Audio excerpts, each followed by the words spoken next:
You're at Nelson's and you're about to learn, well, I'm about to learn probably more than you're about to learn because I know so little about sports other than just being a recreational couch potato. So what are sports anyway, really, when you think about it? Ambient noise at Thanksgiving. To me, that's what football People is. arguing about things, that's what sports is. Is it, why are people so sports mad? I mean, I report primarily to Australia, and Right. they are a sports mad culture. You might argue that Americans are more sports mad. We have a Canadian mutual friend who is a hockey freak. Would Yes, be fair to say. yes. Why sports? Why does it appeal to us? It's tribal. I think it's really tribal, and there is so much identity wrapped up and pride wrapped up in these teams that you root for, and I think that's the kind of foundation in the United States for why. I mean, I think of college football, and I think of college basketball, and I think of people, young college kids, growing older and older, and the thing they most identify with oftentimes is their alma maters. And sports is a huge lens through which to get bragging rights and obviously for social events, and that's the college level. But in the pros, I mean, it's almost absurd to even think about modern sports versus sports even 20, 30, 40 years ago. Because I think sports back then, obviously, look at the golden age, boxing, horse racing, baseball, and you look at sports now, there's so much money. I mean, you talk about entertainment. Sports is entertainment, right? So I think there's this tribal allegiance that runs through like family connections and history, and then you roid that up with all of this money. I mean, the most popular television show, Nelson, in America is the NFL. And that's a multi-bazillion dollar business. And neither one of us are even on it. No. And it's still the most popular. I'm still trying. I'm still getting tryouts next week. You will be before yeah. I will be. Broke the first rule of good hosting is I didn't introduce you. We will superimpose that, yes. obviously. Right but here. This is my colleague, that's funny why he's my colleague, Pablo Torre, best known by a lot of TV viewers from ESPN to Around the Horn. Yes. Which is how we met, not because I watched the show, but because we work out of the same broadcast. Exactly. facility. I run into you in the hallways, and I'm like half made up, and you look impeccable, and I'm like sweating profusely running around. We're different. You asked me about Paris Hilton. I asked you about Michael Jordan. But the tribal aspect, it's interesting because I was going to say, I would think for a lot of folks, they get that from their fathers or uncles or, and I don't want to be sexist about it, maybe their aunts. Be heteronormative, well. Nelson, please. Their tough old aunt who introduced them to football. What generated your interest in sports? Were you always a sports nut? My parents are not big sports fans. My mom, I don't think she has any idea what it is that I really do. And God bless her. My parents are doctors. They do things that are far more important than what I do. My dad, I'm a first-generation American. My parents came over from the Philippines. And my dad had a vague interest in baseball through the Yankees, because when they got here, the Yankees were the Yankees and winning everything. Vague interest in basketball. The Knicks were all right. But me, I don't know. I don't know if there's no origin story for how I came to love sports, but I do remember that it was something that you could talk about with other kids at school. And I really enjoyed, beyond like the superstructural why is sports important question, it's just like I think there's a fundamental appreciation for athleticism in the sense of like aesthetics, in the sense of, oh my God, this person I'm watching and admiring and I'm a fan of really doesn't seem like the same species that I am, insofar as I spend most of my time sitting on a couch like this, doing nothing. And so there's a level of appreciation and wonder, and I think that's what I was sort of caught up in at first. Well, real-life superheroes. Is it any different than liking Green Lantern? Right? Yeah, look, there are problems when we god up athletes, we god up coaches, and we expect more from them. And that's how all of these Tiger Woods cheated on his wife. How could he? It's like, who cares, right? Like in retrospect, we're kind of like Tiger. His name's Tiger. What'd you expect? Right. Well, we're like, what do we really expect out of guys who we pump up to be million, gazillion, billionaires, owners and players, and then realize maybe they're not all they were cracked up to be. But for me, I always appreciated, I think, just, again, this childlike wonder at realizing, oh my God, these people are doing things that I could never do. All right. That said, you're no couch potato dummy either. Let's say you was Harvard educated. You were a big deal at Harvard. Yeah. Now you're a senior writer at ESPN. That's very kind of you to say. Were you ever a junior writer, or did you just skip right to? I skipped that grade. No, I was hired from Sports Illustrated. I was a staff writer there. I was a fact checker there. So yeah, I worked my way up the ladder. I mean, going to college, I was going to be a lawyer. I mean, I was going to go to grad school. I took the LSAT. My LSAT score expired last year, so I'm in this for good, for better and for worse. You know, knock on wood. Well, there will always be sports. Yeah, and that's what I'm hoping. That's what I'm hoping. The appetite does not wane, but I was planning to go into law school. I wrote my thesis in college on child homicide in America, which is, we talk about things you could talk about with your friends at school. That's a terrible topic to discuss with anybody over the dining hall table, but I was really fascinated by the criminal justice system and how we protect certain members of society and those sorts of questions, those sociological questions. But I ended up being an intern at Sports Illustrated when I was in college. I was always writing for the college newspaper. I really loved writing, number one, but I really enjoyed being a columnist and expressing opinions and really feature writing most of all. And so I was an intern at SI. It went well. They invited me back, and I said, let me try this for a year before I go to law school. And so I took the LSAT, went to SI, and ended up never leaving the industry. And at ESPN was foolish enough to hire me last October now. I know when I have downtime, I have to make a conscious decision to disconnect from the entertainment monster. Yes. And step away from it. And that's how I took an interest in baseball. It was my escape from work. Right. And running. I'm a runner. So anything running in baseball, that was my escape. Now, as you know, on the fast track to law, when you need to switch off from sports or consuming, what is your switch off? That's a great question, because being at ESPN and doing Around the Horn has made me watch sports in a way that I really didn't need to before. So at Sports Illustrated, I was sort of a feature writer. Take a little fun out of it? Yeah, kind of. I mean, not that I'm complaining, but it's such a deluge of, and again, talking about all of the money in sports, it's just very, I mean, 24/7 is completely accurate in terms of that news cycle.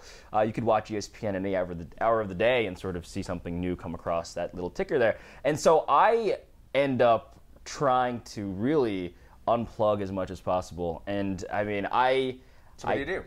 Geez, what do? I go to movies. I listen to music. I mean, I do very generic things. This is so boring, but I just try to not think about sports so often. I go to museums in New York. I take walks. I mean, I sound like... Are you single? That's probably a good place to pick up women, I would think. I have... I'm going to go to the museum. Right, no, I have a lady friend, and for a while now, and yeah, I take her, and she is like...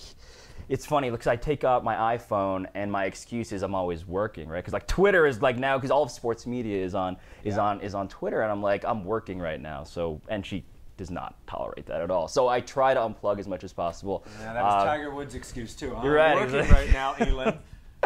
So anyway, no, I mean, I try to get out of the city. I go, to upstate New York sometimes. I live a very boring life, but I try to get out of sports. It's like I'm looking at the complete mirror image of myself that way, because for me, like, to go to a movie on my night off is the last thing on earth I want to do, because I have to see so many movies for work. That right. Why would I want to go? Exactly. And I'm like, and the last thing, I mean, not to sound like a jerk, but the last thing that I want to talk about, should anybody want to talk to me, first off, thank you for wanting to talk to me, but beyond that, they've made it this far. You've made it this far. But the last thing I want to talk about is sports. Like, I don't really want to shoot the proverbial S about like, how's the game looking? I'm just like, please just let me sit here and watch the newsroom. That's what I do. I hate watch the newsroom on HBO.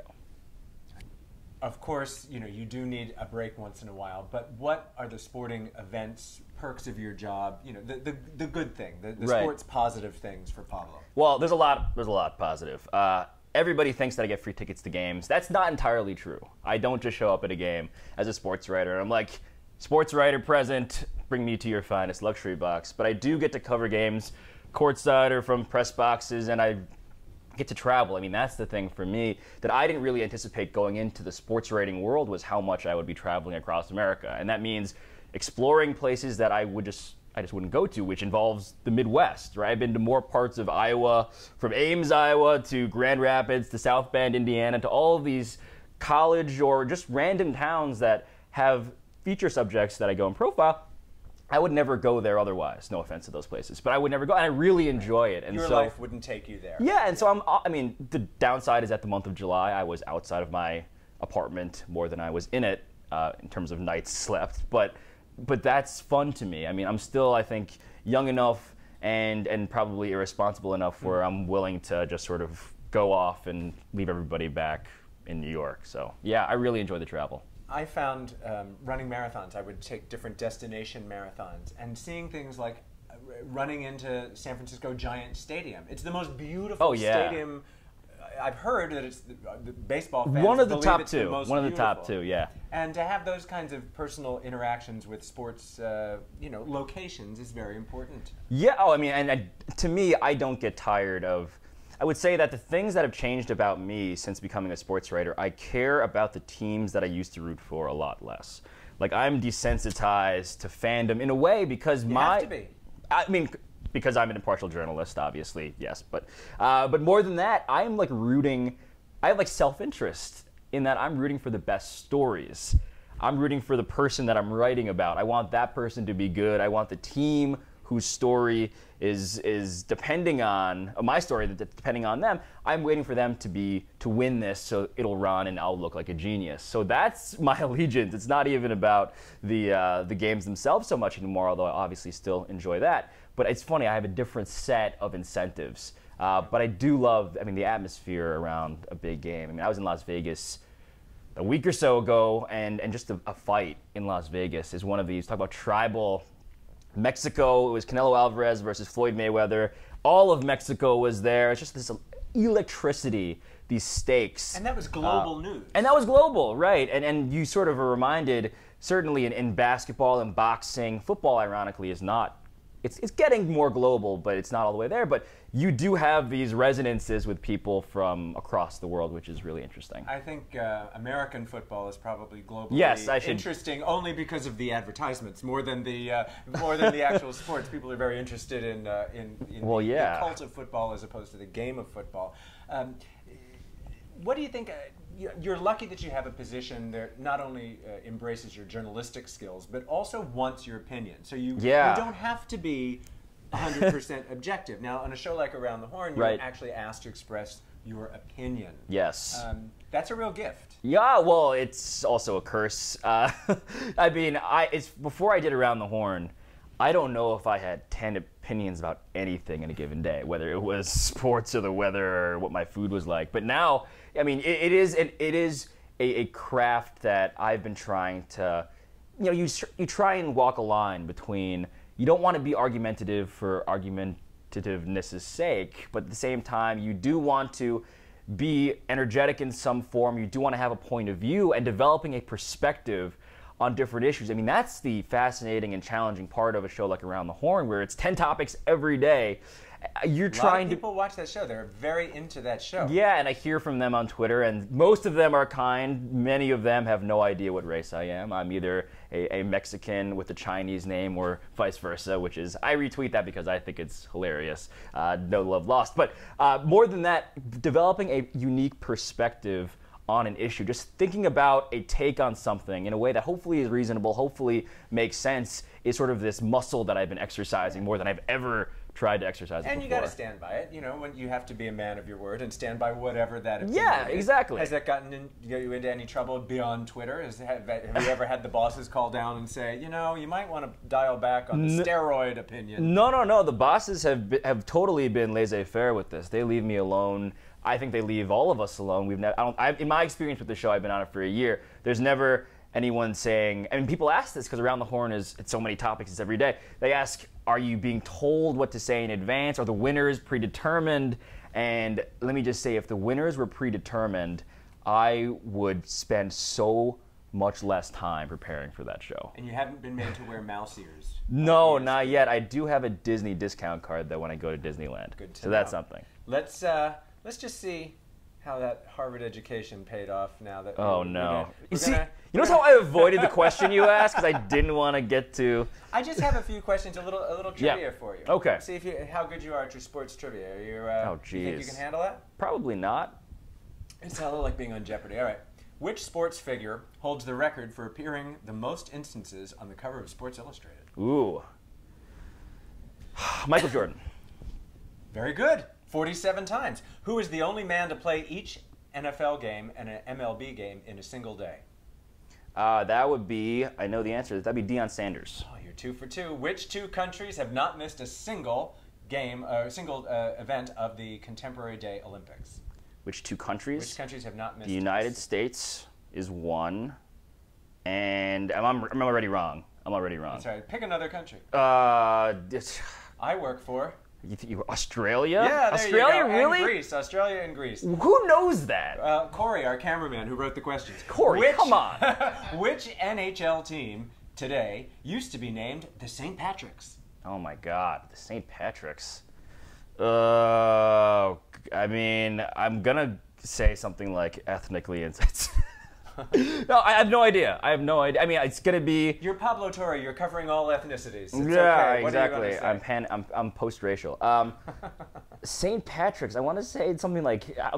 This is my thought process is all right. St. Patrick's. That's a Catholic Irish sounding name. Let's pick a city that has some affiliation with that. But it's not Boston. I mean, that's like in my mind. Geez, I don't know. The Toronto Maple Leafs. That's a horrible question. Who knows that? We'll finish up. Canada?